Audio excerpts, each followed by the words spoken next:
What a day. What a day.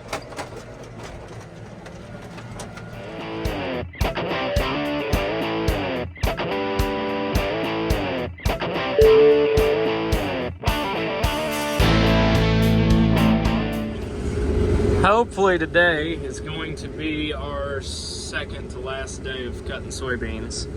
We're making a pretty good run at it today. We're not even running a grain cart, we're just running one semi.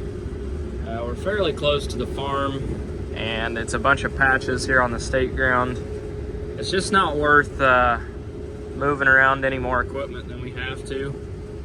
So like, I fueled my combine up out of my pickup while he dumped last time, and I cleaned some of my windows and blew the air filter out, charged my AC, greased the combine, and I did all that the last couple times that he's gone and dumped, and it's worked out pretty good. So I haven't had to wait more than like 15 minutes on him to get back. So it's just kind of nice not having to move 2 trucks and a grain cart and everything around. It's easier just to pull a semi right in the field and cut a load, have him haul a load. And we're just taking them to the farm and dumping them in the bins today. The basis absolutely tanked at the river right now, so we're just gonna store the rest of the beans that I've got left. But they're doing good. They're making about 90 bushel right here in this particular field. But then they make 40 around the outside because the deer and everything else have ate the crap out of them. So they still average well under what a better field, a better farm would do. But that's just kind of the nature of this state ground. It's never quite as good, and it's a complete pain in the butt. I mean, we're probably gonna have to take the head off 7 or 8 times today to cut maybe 60, 70 acres if we're lucky, just by the time we move everything around and all that. So it's kind of a pain, but it's ground nonetheless, so we still farm it. Just got moved again for a whole 5-acre field here, so that's fun. There's Michael right there on his way to the farm with another load. So I don't know if I can get this whole field on one hopper or not, but it'd be pretty close. I'd like to, just so I can drop the head and go ahead and move myself to the next field, but we'll see. Still out here just cutting away, mowing them down. The little man couldn't hang. He's already passed out asleep over there. Yeah, no more than I said that he moved. Maybe he's not, but he's very tired.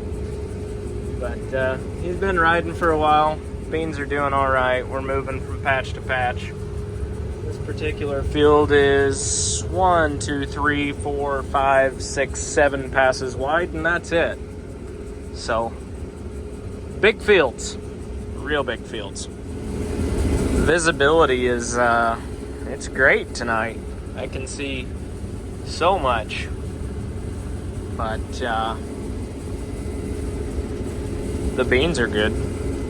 This is getting ridiculous. Like, I can't see anything out in this field right now. If it wasn't for Climate Field View, I wouldn't be able to tell where I'm at 90% of the time in the field, because without that map, you're just kind of blind out here right now. Morning! Filled another grain bin full of soybeans this morning, and I am taking this tractor to the local Case dealership because the PTO clutch went out on it. So we're running the little 70 horse I've got on the auger now. It's all at once, but it's doing it. So we're running this to the dealership and then taking one Peterbilt into town to get the old decals taken off of it and get my decals put on it, my logo on it. And we're picking up the other Peterbilt that's already done. So just some shuffling around while we wait on the dew to burn off this morning, and then we'll be back to cutting beans this afternoon. Well, the draper is broke down. The left side belt just quit turning, and I tightened it some more, and that didn't fix it.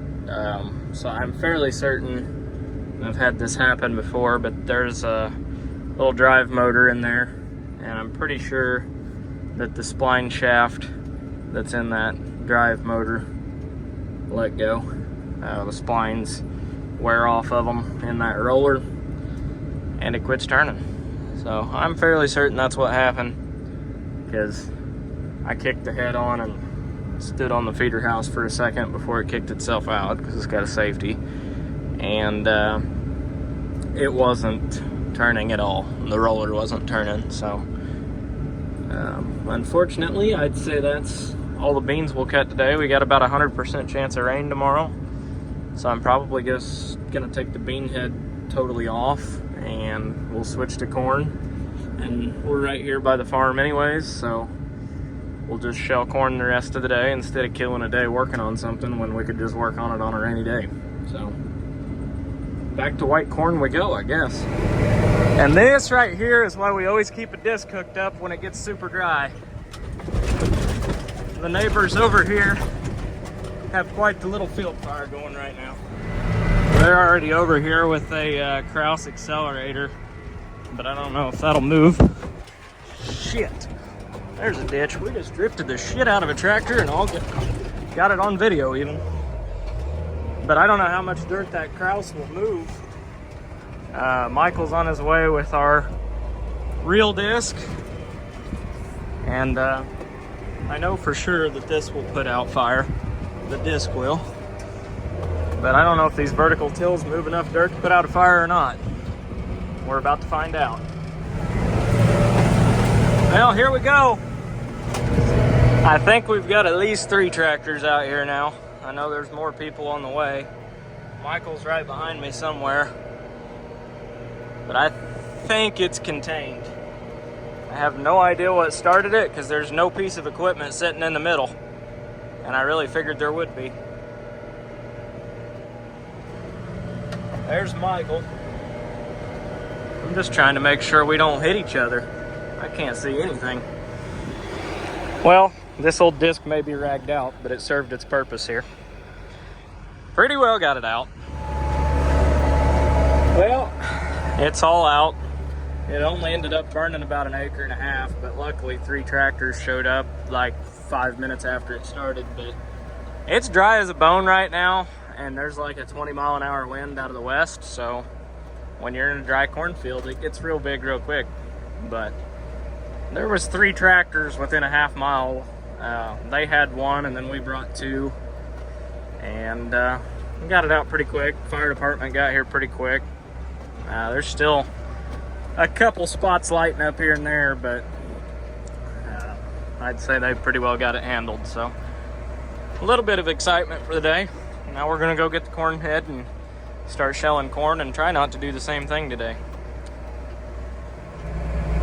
And I'm guessing what started it was, there's no equipment that burned up. It wasn't like a piece of equipment caught on fire or something.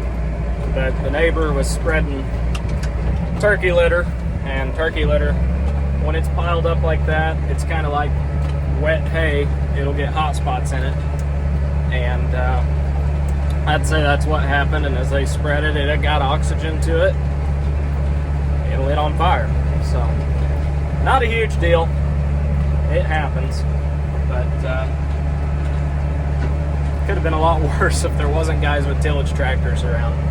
Because fire like that gets real big real quick. There was one north of town a few years ago that it got really big, really quick. But I didn't get to see that one in person. Well, let's fill this second bin. It's all gonna be white corn.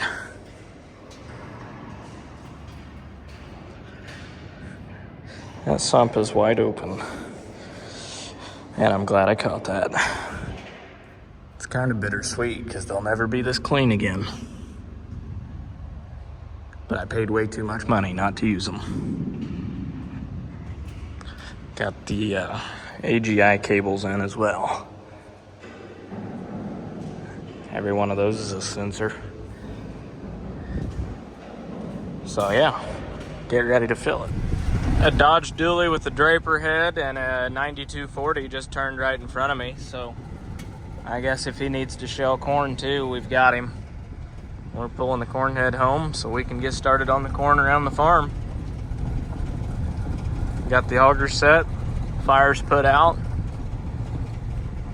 2:12. We're going to actually attempt to shell some corn today. We'll see how it goes. Well, this day just keeps going to shit. I was pulling the head back. As you can see, it's not behind me anymore. We put a brand new tire on that thing literally 5 minutes ago. Brand new tire. And on the head cart. And it blew already. Blew. I had my window down and I heard and I'm like, shit. The back right tire went because it was a little bit low, but not bad. I'm like, well, shit. But no, it was the front left, the one we literally just put on it 5 minutes ago. So it's like 2 miles up the road from the farm. So yeah, I'm just gonna go get the combine and pick it up and have Michael flag for me, because this road is hilly as shit and has a bunch of blind hills, and I don't really want to take an 8-row corn head over these hills and meet a car going mock Jesus, because it's gonna be a bad day for both of us. So I'll just have him go ahead of me in the pickup and radio me when we got somebody coming, and we'll figure it out. But we're still gonna shell corn. Just not as quick as we would have liked. Well, the combine's set for corn and has the corn head on it now, so if by some miracle of God we can actually make it back to the farm in one piece without something else tearing up today or catching on fire, we might shell some corn. You can't help the last best shit. You picking up that trailer? Oh yeah, and what Michael just said on the radio, one of the damn stalk stompers, when I blew a tire, the head shifted because I didn't exactly have it strapped down, and and one of the stalk stompers had caught the head cart just right and was stuck on a bolt, so I couldn't lift the head up without lifting the whole head cart with it, and he watched me kind of lose my cool and just ram the thing, and finally it broke loose, so we're back in business. Well, we finally found some corn to shell. It's testing right around 17%, which is awesome, and it is white corn, and it's very, very, very good corn. After we got the end rows off and got out here in the middle of the field, it is crooked. We had a bad windstorm and a lot of it is crooked, but super tall, ears are super high up. I don't like that because I feel like it would not take much to blow it over. But we're hanging in there on the yield. The inside of the field, I've watched it dip below 250 maybe a handful of times. So I'm pretty happy with what's going on right now. Well, the corn just keeps getting better and better. Little man here is riding along, playing with things that have fallen off the bean head. But that is a very dark green yield map. I'm very happy with it. Uh-oh, did it fall off? Michael is dumping in that semi right there, which is set on an auger. Basically a Kentucky grain leg. Park something over a swing away and dump into it. It works. But yeah, we're doing good. We've already shelled 4,300 bushel and we've been here just a little over an hour, so pretty good day. Whole crew's here. It's dinner time.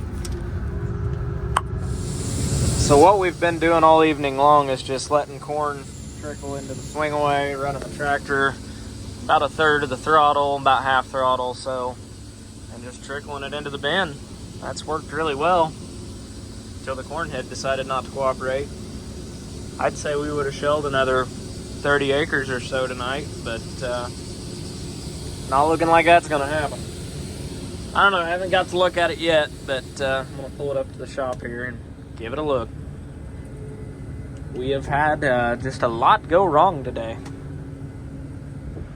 They've raised the chance of rain up to 90% tomorrow. So we're gonna go ahead and close the lids on all the bins tonight. So all we ended up getting done today was about, I don't know, 30 acres of corn. So not that productive, but at least we tore the corn head up on a day that it's supposed to rain the entire next day. So we can order parts. The bean head is also torn up because that spline shaft decided to let go on it today. So I'm pretty confident that we can get parts for the bean head at least tomorrow. Got all the lids closed on both bins. So back down the stairs we go. But I'm pretty sure we can get parts for the bean head tomorrow. So we're gonna get that in the shop tonight and go ahead and try and start getting that together tomorrow.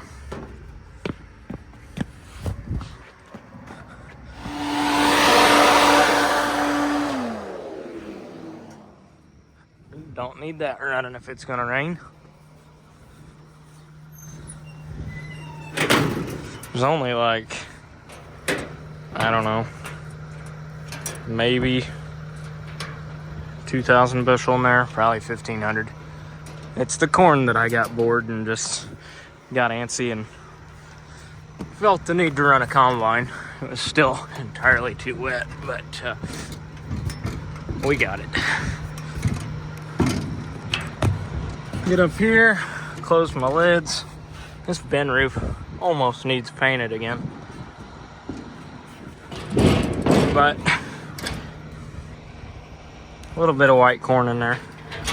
Not much. Not much at all. I need both hands for this. We did get one of the new Peterbilts back today. And they got decals put on them. They turned out pretty good. I like it. I'm kind of a fan of these trucks so far, I'm not gonna lie. They have a check engine light because they're deleted, but that's also alright by me. Still figuring out where everything's at. Yeah. Let's go.